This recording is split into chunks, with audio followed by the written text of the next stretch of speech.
કે જે રીતે બદનામી થઈ રહી છે એના કરતાં બહેતર છે કે મારી ઉમેદવારી મારી પાછી ખેંચી લેવી જોઈએ. નમસ્કાર મિત્રો, સ્વાગત છે તમારું ગુજરાત ખબર ચેનલમાં. લોકસભાની ચૂંટણીઓ આવી રહી છે ત્યારે શું ભાજપમાં આંતરિક વિખવાદ? સાબરકાંઠા અને વડોદરામાં ભાજપના ઉમેદવારોએ કોંગ્રેસની જેમ કહ્યું કે મારે ચૂંટણી લડવાની નથી. અઢી દાયકાના ઇતિહાસમાં પહેલીવાર ભાજપ બેક ફૂટ ઉપર જોવા મળી રહ્યું છે. પોતાના ઉમેદવારો બદલવાની પણ નોબત જોવા મળી રહી છે. રંજન ભટ્ટને ભ્રષ્ટાચારના આરોપો નડ્યા તો ભીખાજીને ડામોર કે ઠાકોરનો વિવાદ આડે ઉતર્યો છે. બંને ઉમેદવારોએ સોશિયલ મીડિયા ઉપર એક સુરે લોકસભા ચૂંટણી નહીં લડવા અનિચ્છા દર્શાવી છે. તો શું ભાજપમાં આંતરિક વિખવાદ હોઈ શકે? વડોદરા લોકસભાના ઉમેદવાર રંજનબેન ભટ્ટ પણ ચૂંટણી નહીં લડે.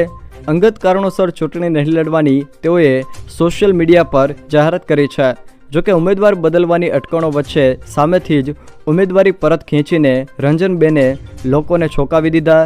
જ્યારે સાબરકાંઠા ભાજપના ઉમેદવાર ભીખાજી ઠાકોરે પણ પીછેહઠ જાહેર કરી હતી.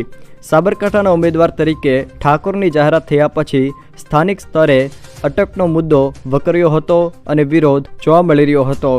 ભીખાજી ઠાકોર અગાઉ ડામોર અટક લખાવતા હતા અને એમના પરિવારજનોના અન્ય સભ્યો પણ ડામોર અટક લખાવીને લાભો મેળવતા હતા.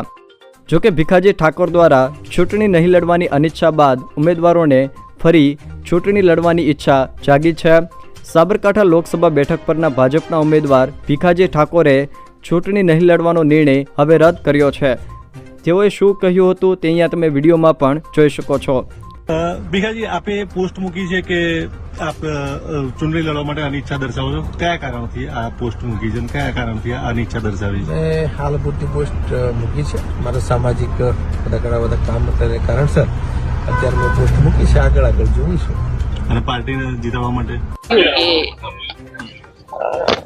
છેલ્લા 10-12 દિવસથી જે રીતે અમારી વડોદરામાં મારી ભારતીય જનતા પાર્ટી કે જે રીતે બદનામી થઈ રહી છે એના કરતાં બહેતર છે કે મારી ઉમેદવારી મારી પાછી ખેંચી લેવી જોઈએ.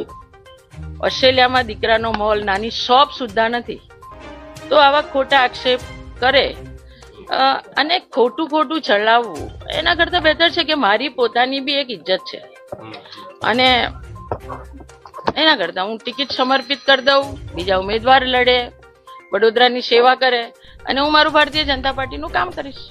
જો મિત્રો આ વિડીયો તમને પસંદ આવ્યો હોય તો વિડીયોને લાઇક કરો, તમારા મિત્રો સાથે શેર કરો અને જો તમે મારી ચેનલમાં નવા હો તો ચેનલને સબસ્ક્રાઇબ જરૂર કરજો, જેથી મારા આવનારા તમામ વિડીયોની માહિતી તમારા સુધી પહોંચી શકે.